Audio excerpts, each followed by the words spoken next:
Cool. All right. Well, thank you, everybody. Super excited for our 12th episode of our Stay Moving series. Really happy to have everybody and happy Friday. Just for those that do not know, the goal and truly the mission of the Stay Moving series is to essentially share knowledge and insight for everybody. Each week we bring on an esteemed guest from a particular industry. The whole goal of this is to essentially think differently and conduct an open dialogue. From watching this, we really hope to help keep you a step ahead in our shifting economy. As we know it, things have been changing in 2020. And then from here, we just want to work together to become stronger on the other side. So once again, just want to say thank you all again for joining us. Today's agenda, so what we're going to start with, our weekly topic is actually on video. We'll go through some industry stats, meet Jes here in a second. We'll go through some business topics, creative, digital, and then at the end, we'll have a recap of ideas. And then just go from there. So just so you guys know, the video industry has been booming for some time. And so here's just 3 stats that just want to really set context for you. They say that 50% of consumers want to see more video content from brands and businesses they support. The average user spends 88% more time on a website when they view a video. And then 92% of mobile video viewers shared videos with others. So as you can see, the impact of video is huge, not only on your bottom line, but with your business as well. So today, super excited to welcome one of our best friends, Jes. So if you want to quickly just kind of introduce yourself and let everybody know who you are, that'd be awesome. Yeah, hey, thanks for having me. First and foremost, my name's Jes Stockhausen. I co-founded the Wildcards Creative, which is a production company based in Southern California. And we do a lot of branded content, and that's what we want to talk about today. But excited to talk with Movetic and the team that is a bunch of great friends, and talk about how we can help brands bring their companies to life in video. Awesome. And also, just so you guys know, a little snippet into it, Jes, actually, we've been working together for years, and he's the one who created our awesome brand video. So definitely super excited, to say the least, to have you on here. Extremely talented. We'll just kind of go through all of them. So as the first kind of topic, as we know, more businesses and more industries are pivoting to video. As we're seeing, it's a very effective sales tool and also marketing as well. A recent video report found that 56% of marketers are currently implementing video in their content strategy, and 61% have plans to do so in 2020. So as we can tell, it's constantly moving more and more in that direction. And so I guess the biggest thing for you is, when you're working with a new client, what is your process for educating clients on the importance of video, and kind of how do you foresee that from your point of view? Yeah, I mean, first and foremost, we try to listen. We trying to get an assessment of where a company stands, a brand stands with their approach to video, first and foremost, if they've done any. And then we try and identify the needs of where we think one of their brand stories should be brought to light in video, which, gives it a lot more depth. It gives it, you can understand the processes with visualizations and like body language, and get to know certain characters and aspects of the business that, video can only do it justice. And so it's bringing a lot of depth.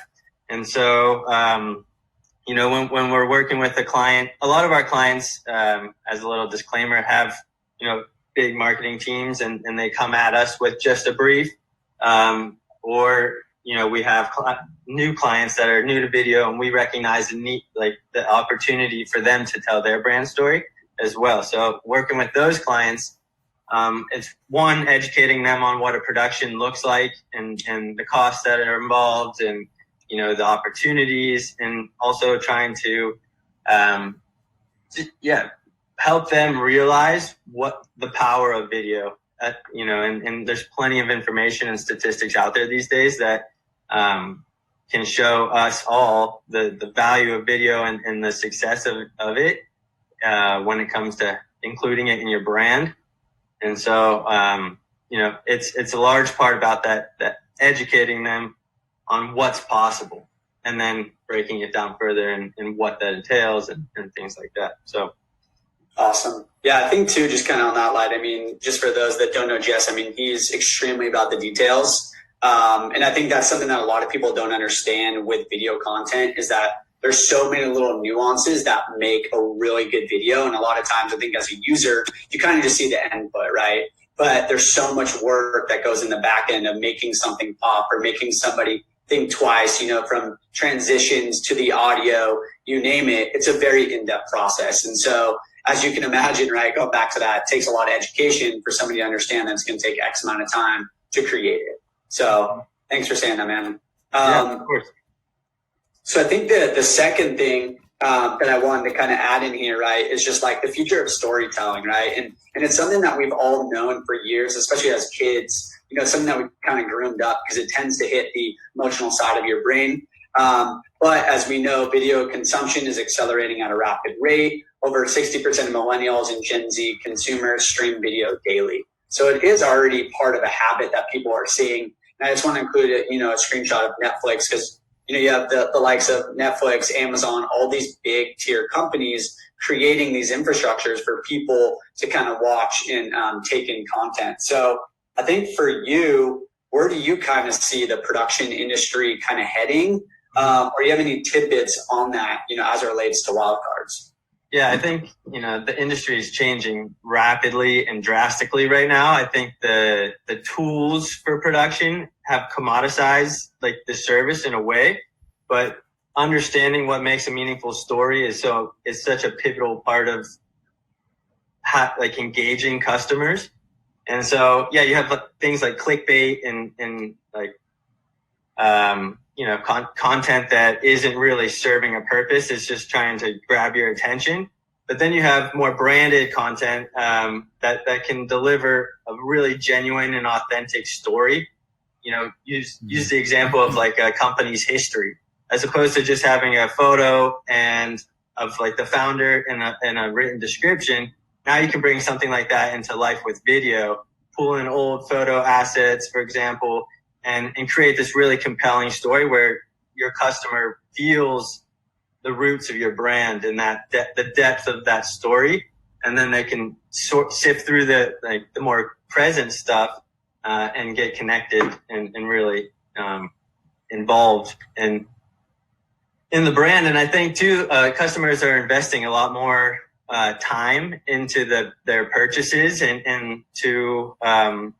into researching the companies that they want to be associated with. And so this is a way to just bring more life to it and highlight those stories where, like I said before, they can see so maybe your manufacturing process or where you're getting your supplies in New Zealand, like your wool from New Zealand or whatever it may be.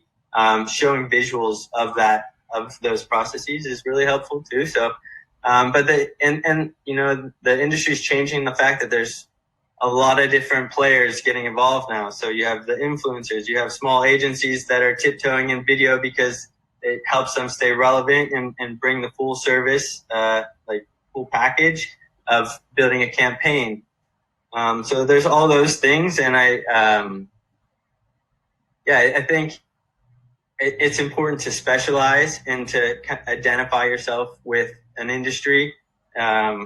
For us at the Wildcards, that's the outdoor industry and travel and things like that. So we're focused on, as a company, trying to grow in that direction and pull stories that are meaningful to us, that brands share. Like, we're looking for brands that share that similar outlook. And there's a lot of them these days and a lot of video opportunities. Video's the digital rock star. And I think every brand needs to recognize the opportunity that it brings. Yeah, that's awesome. And I think too, just like one thing that you hit on that I just want to, kind of say is that consumers obviously are looking to know the why behind a brand, right? That's one. And then the other one is just the level of authenticity that they kind of see. Right. And so video is a very compelling way to kind of have that like a little bit of the curtain behind, right? Open that up and let's see who the brand is and the DNA, which, I was going to ask the question too, and you kind of segued really well into it. But, where is the future of Wildcards going? And how do you see that kind of for like playing out in the industry as well? Yeah, we're, there's so many ways you can approach this, like working with a brand to tell their story with video. One in particular that we're into these days is really trying to identify a brand that resonates with us, that we could come at them with a story opportunity for like a longer form, say like between 5 and 20 minutes, and build a whole campaign around that, where the main focus is producing this longer form story, but the content that can be created from from that full production is endless. Like, there's so many ways that can be broken down and distributed across the web and specified for different platforms. And so, and as a creative and an artist, and like to put that much time and energy into a story and a campaign, like we're just constantly looking to work with companies that we're inspired by, that resonate with the stories we want to tell. And, and also, growing internally and starting to empower other creatives is important to us too. So as a business, I think, back to your last question, I think the industry is becoming more and more collaborative, where video in the past was a little bit more secretive, and, people maintained their creative processes, but now that's out the door. And so people are sharing and collaborating on a whole nother level these days, which is exciting. Yeah, I love that, man. That last line was fire. So it's cool too, because the tools are following suit, where now you have all of these softwares. We're working in DaVinci Resolve, which is a badass editing software, but they have a collaborative work flow that we haven't fully tapped into yet, but it allows people to be working on one video all at the same time. So you can have color correction happening while you're still like building the whole story and editing and all these parts of the process. And that's just one example of the tools that we have available these days. So. Yeah, perfect. And that's, kind of segues into this, right? And just the progression of storytelling as it relates to video technology, right? Like drones, 4K, 3D, Red, you name it, smartphones, right? There's just so many more tools at our disposals now versus then. And I'm just kind of curious, like, how have you seen that shift from your point of view? I know you've used everything under the sun, and just kind of curious to get your point of view on that. Yeah, I mean, in terms of cameras, an iPhone is a really valid tool these days, but higher level equipment definitely brings a different look and feel and quality of work. And that's when you're starting to pull in different experts of specific tasks of a production, right? But I think first and foremost, these days, I think the pre-production is one of your most valuable parts. And that's really trying to dig the perfect elements of the story, building a well-arced story and a compelling and engaging story. But in this case, that relates to a brand. So it's one, listening to where the brand stands, what they're trying to do, where they're trying to go. But it's also trying to identify the specific aspects of that story that would make for a compelling video. And so, I think there's a lot of value in the pre-production these days, and doing our due diligence to craft the best story with video.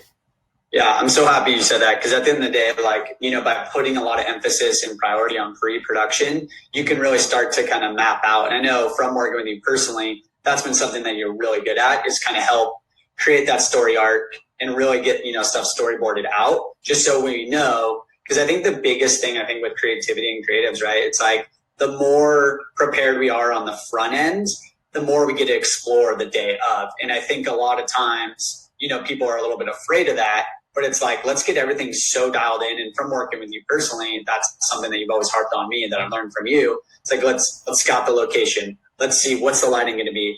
How many people do we need? There's so many things that go in that step and processes that when the day comes, like, we've already done it before. Like, we're there and we're kind of testing different things. So really happy you brought that up. Yeah, it's like the exciting part. It's almost like drawing your sketch, and then the production's like coloring it in, Yep.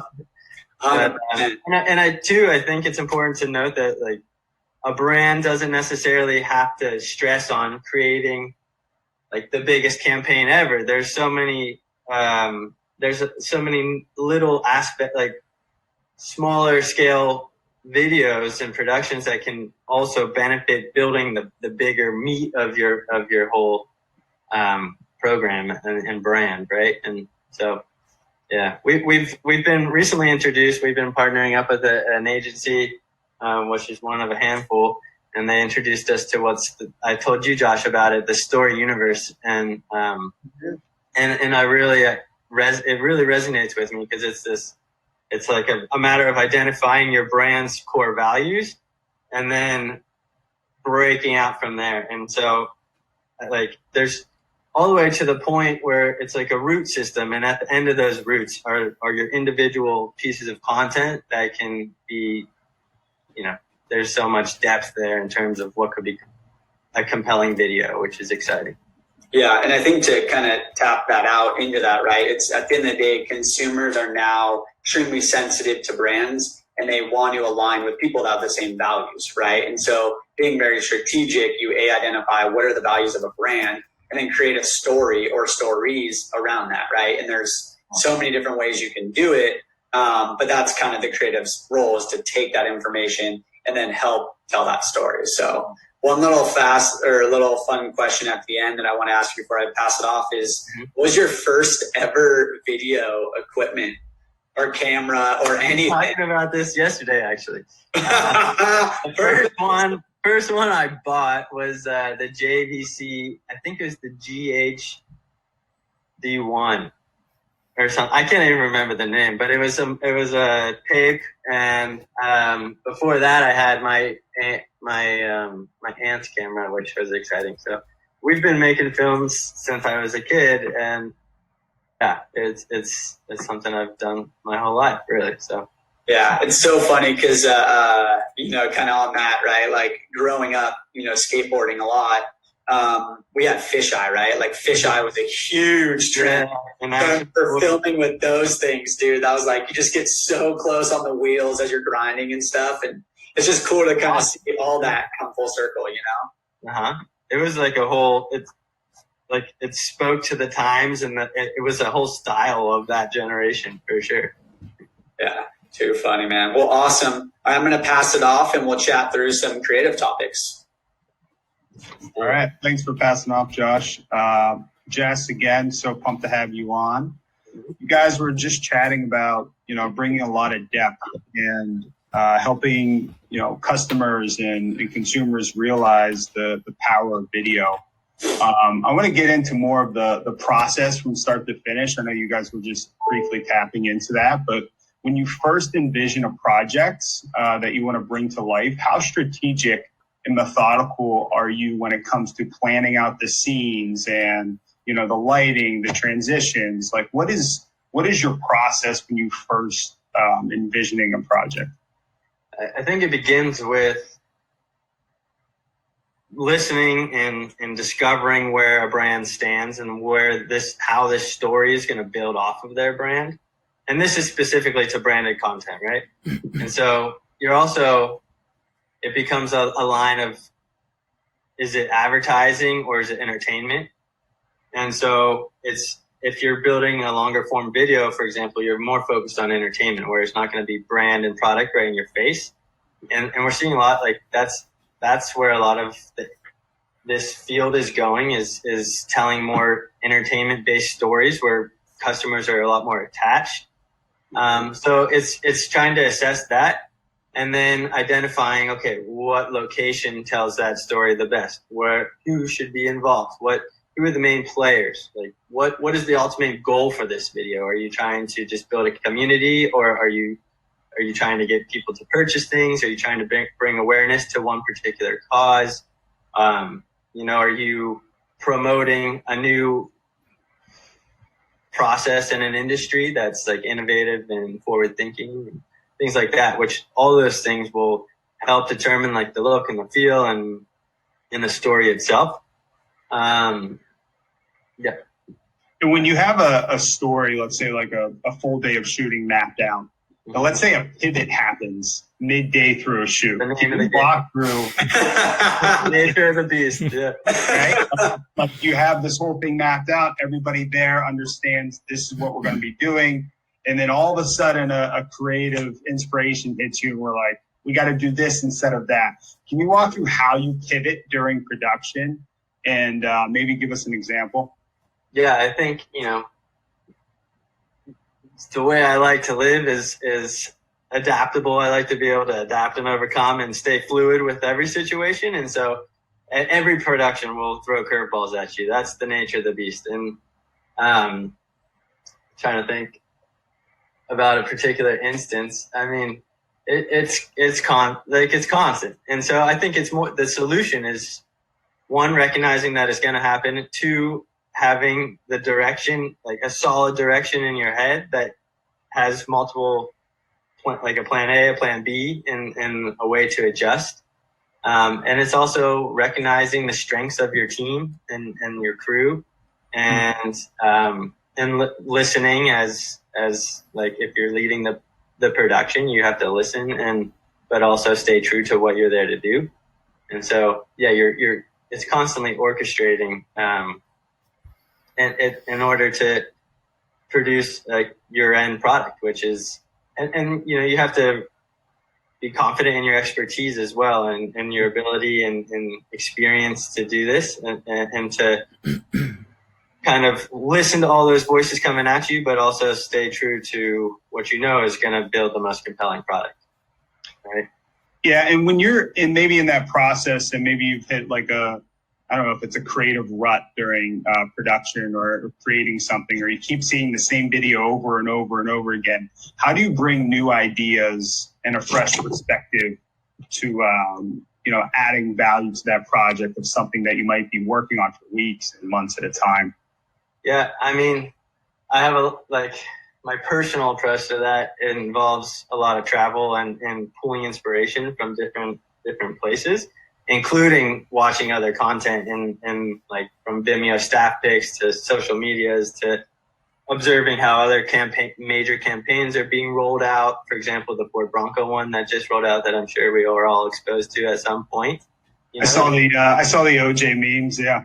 Yeah. And that was one of the largest car releases of, I want to say the century. That might be a little much, but at least a decade and multiple decades. But, watching how campaigns like that are rolled out, and also, just shaping your own perspective and staying true to yourself as an artist and an individual, and recognizing what that is, I think is super important. And so, I personally really value travel. As you guys know, I've been on this long trip, driving down the Americas, and I do that to maintain a balance of inspiration coming in order to leverage the stuff that's coming out. So. Yeah, and that goes right into the second topic. I love that quote that you guys have on the Wildcard site being, we travel the globe to gain perspective, to reveal meaningful stories that moves the masses. Every time we talk shop, something very important to you is telling those important, impactful stories, working on projects that have meaning to them. How important is it for you personally to tell stories that matter? Super important. And there's so many variables that will dictate what you take on as a business and a production company, including finances and pandemics and, things that are,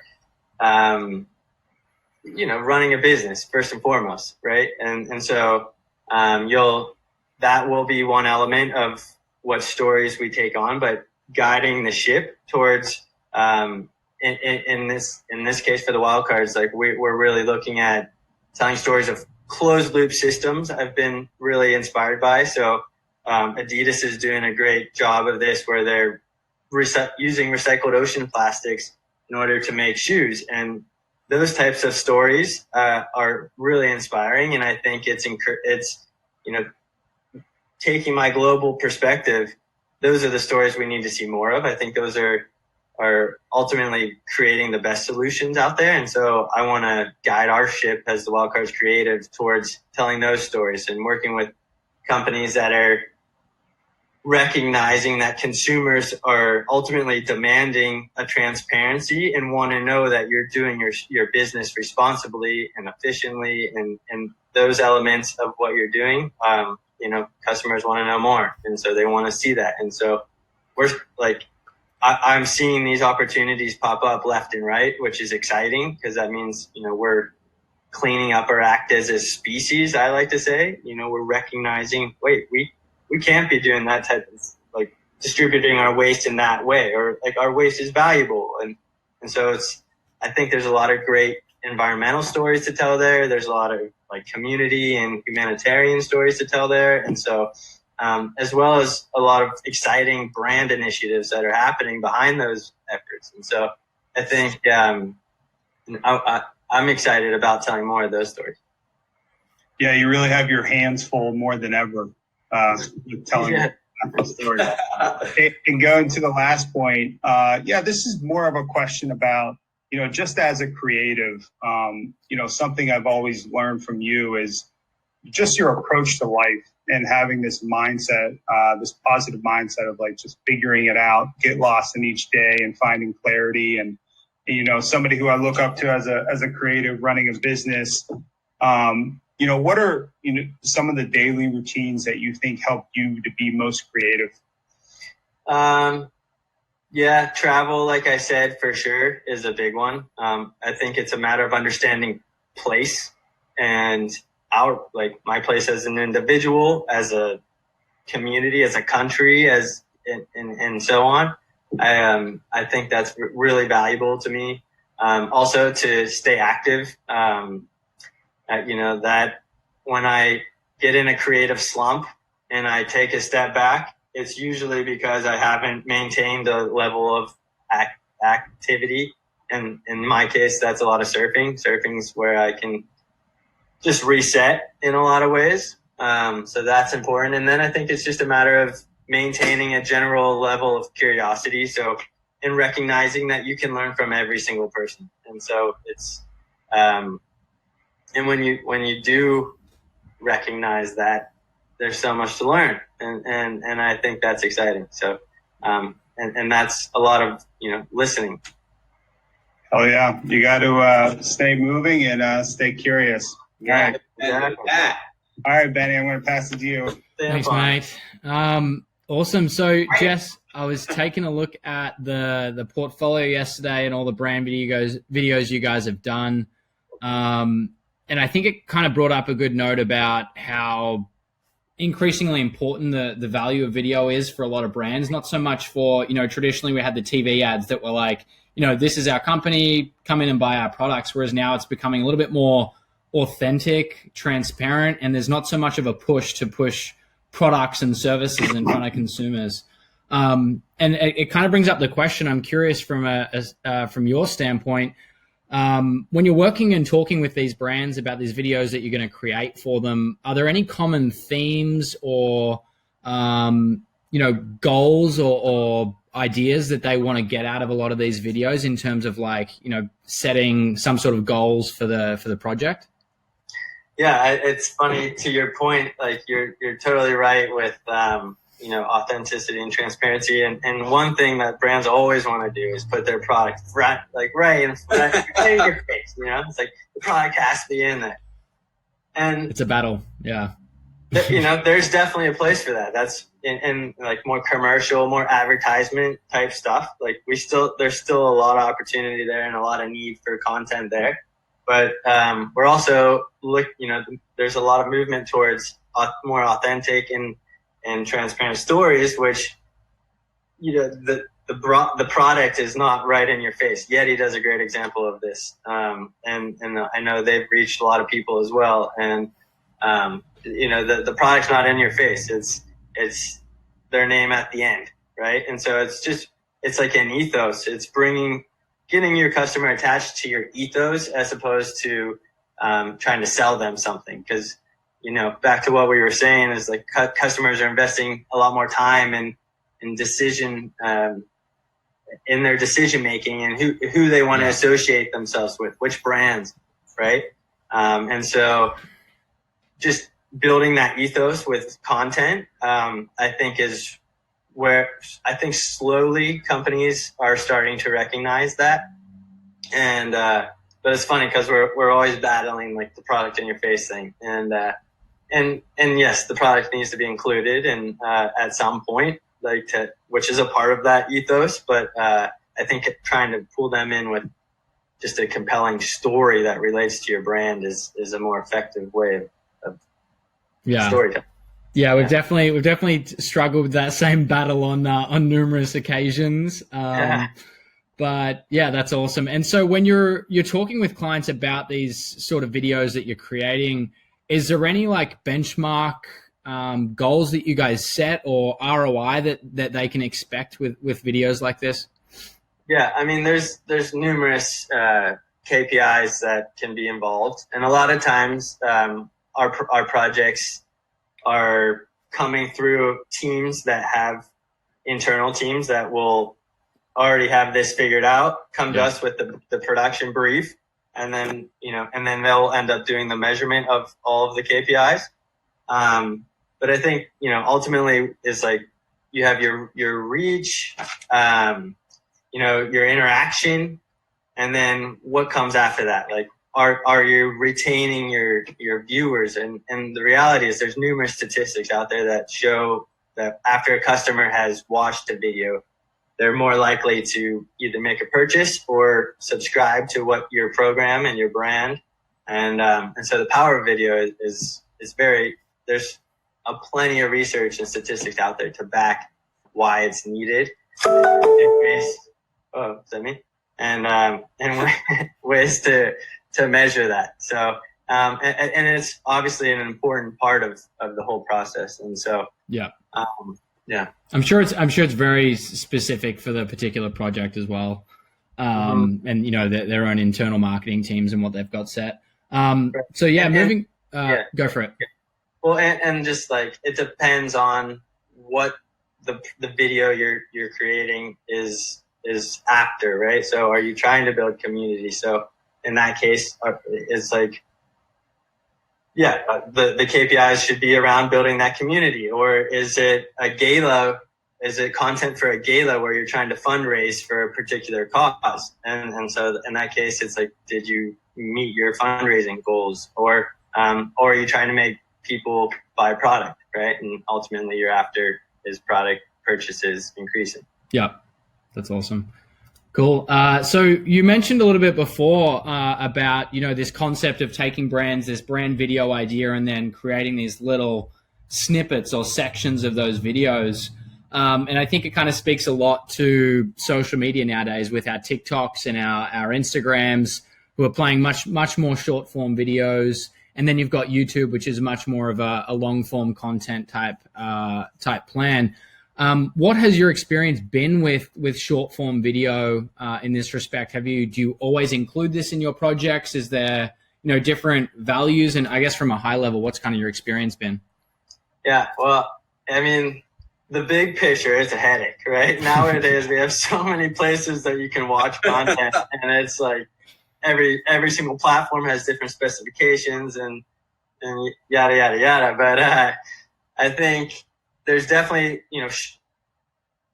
there's like in the filmmaking and like creative side of the business, there's a push for more long form stuff that can be dispersed and broken down. And the reality is, I think that is the best approach, because one major production that might involve multiple locations, there's so much content being created around one production, as you guys know. For example, like your Celsius stuff or endless, right? And so I think first and foremost, it's about telling that full story and really focus on, like, there shouldn't be a time frame on what that story needs in order to be like engaging, compelling, and tell the story in its entirety.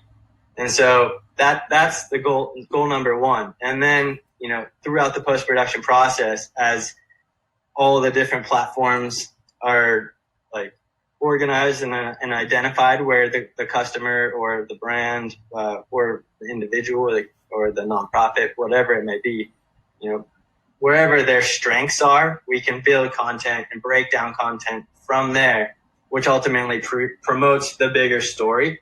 And so, I mean, there's so many ways, and it's all very situational to approach, the distribution process of content. And and I think too, like, the industry is changing, and the fact that like things are becoming more real time and like influencer based. So like Instagram stories, where it's just like a constant feed of your life, for example, is one form of short form content and video, right? Yeah. And so there's an endless amount of opportunity there, and then you have like YouTube ads and the header and footer, for lack of a better term. I'm blanking on that right now, but like there's so many ways to break down that bigger production, and it's endless, honestly. Yeah, I think that's such a good point that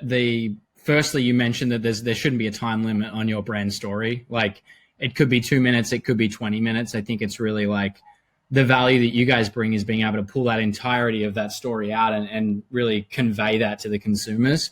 And then also the value that you get from that full video is having the opportunity to build out these individual snippets of different sections that you can use on other platforms, or just to create shorter form pieces. So I think that's super valuable. Yeah, that's fantastic. So kind of moving on, lastly, I noticed you guys have a lot of your portfolios on your website. We use our website, we use YouTube. I think you've used YouTube in the past as well. Our Movetic brand reel was actually like the most trending video on YouTube was through you guys. Nice. So I think we might have snagged that. You gotta think about how much you've done as a brand since then. Yeah, I think we might have snagged the #1 place for Movetic now that we've got our snippets and stuff going up. But I'm just curious from your standpoint, in the past and currently, do you guys have different platforms you use to share your work and kind of just engage with clients and prospects and things like that? Or is it just strictly mostly on the website? To be honest, that's an area we're constantly trying to improve as a small team. We're wearing many hats and focused on running the business as well as every aspect of the production in order to pull in other experts. But we're most of it's found on our Vimeo or on our website, which our website will link to in some cases where the client posted the video, which is nice.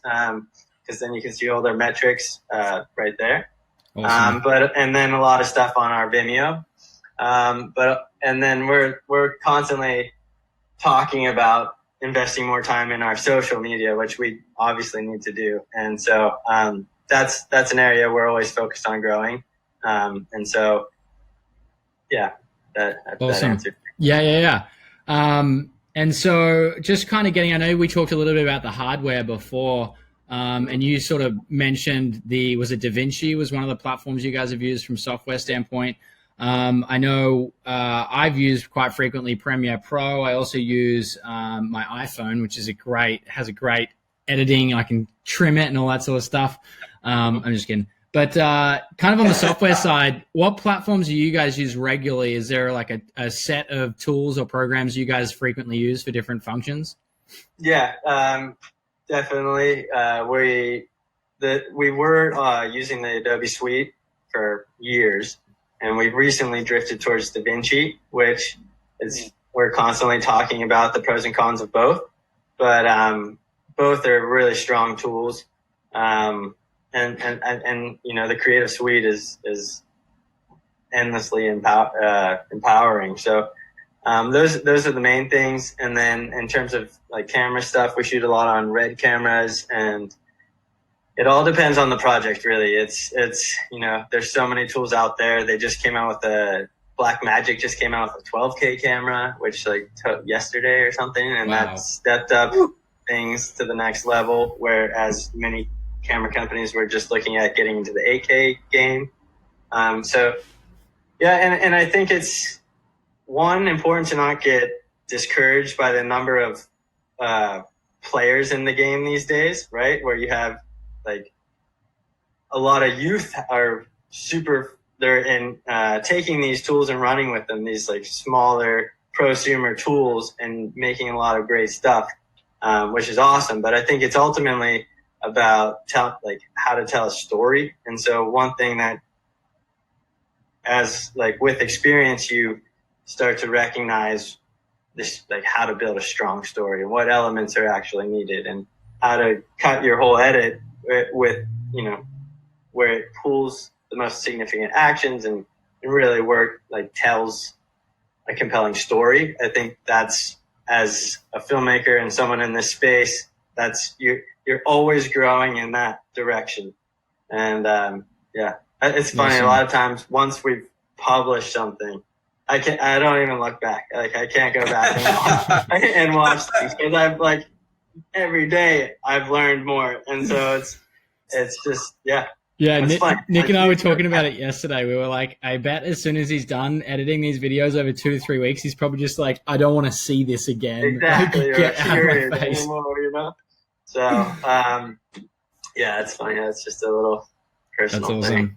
12K too. Wow, dude, that's got to be a big hard drive you need to store all that, I bet. Oh, so many. And I mean, that whole program's constantly evolving as well, like new hard drives and storage space and the file sizes of different equipment. And so, we're always making adjustments there as well. Yeah. Awesome. Well, thank you, Matt. I appreciate it. Josh, I'll hand off to you, brother. Yeah, perfect. Again, Jess, thank you so much. Learned a lot. I think the biggest thing that we like to do at the end is just kind of do a high-level recap for everybody. Mm-hmm. Just kind of starting at the top, as we kind of learned, right? More businesses and more industries are pivoting to video. They're finding it extremely effective, not only from the brand level, but for advertising and long-form content. Video consumption is going to continually go up. It is cool to see the Netflixes of the world kind of push that out into a little bit more of the long-form content. And then as we see, the brands are kind of following suit. To say the least, right, as said here, there's a lot that goes into the creative process. And I just want to kind of take a second to dive into that, because I think a point that you said earlier was the idea of the pre-production and the strategy and the thought process and all that going into it, I think is sometimes kind of overlooked. And so I'm really happy that you brought light to that, because once you get that dialed and understand it, then you can truly start making the magic, Absolutely. The day of, and then also in post-production. One thing too, on the post-production, kind of standpoint too, is that there's a lot of moving pieces that go with that too. And I think just to quickly touch on that, right, from, editing, sourcing files to color correction to, adding in different, transitions to also just ensuring that it all flows smoothly. And one of the things that I've learned from you is, once you're done with the video, take a step back, and how can you, take a little bit away from it, and how can you just kind of piecemeal things together and not have as much. So I think that's a huge thing to kind of chat on as well. The importance of telling stories that matter. And I love that, you used the example of that company that starts with the core values and then creating it. And then I also love that you're here trying to find brands that you align with and go after them strategically. The last kind of point is just the idea of video that's used for brand marketing to help grow audiences. And then also looking at how do you take, full production scale and then kind of bring it down instead of working backwards the other way. So I think it's extremely important that, especially when you're filming, right, that you want to have multiple days, you want to have multiple locations, different people, different backgrounds, right? All this goes into a really solid production. And also it helps take that content that you created on the front end, have a lot, longer legs as well. So thanks again, man. Really, really appreciate it. I learned a ton from this, and every time I even chat with you, I learn more and more. So we just have one kind of last question that we like to end with everybody. I know your tagline is Stay Curious, and I know ours is Stay Moving. And so we just want to know, what does Stay Moving mean to you personally? I think to stay inspired, and back to one of our talking points earlier is, that comes from traveling, from activity, just getting out of the house. It comes from watching observing other art forms and mediums and also other video content. And so to me, Stay Moving is about staying inspired. And I love that we all share it. It's exciting. It's every time we're all around each other in person too, it's just you can taste it in the air kind of thing, and so we're just pushing each other all the time. And I love the Stay Moving tagline. It's applicable to all of us, and it's about staying inspired for sure. Awesome. Well, cool. Well, thank you again, everybody. I really appreciate it. Jess, thank you so much. Thank you guys. It was a pleasure. Yeah, really appreciate you. And yeah, thank you, everybody. Have a great day.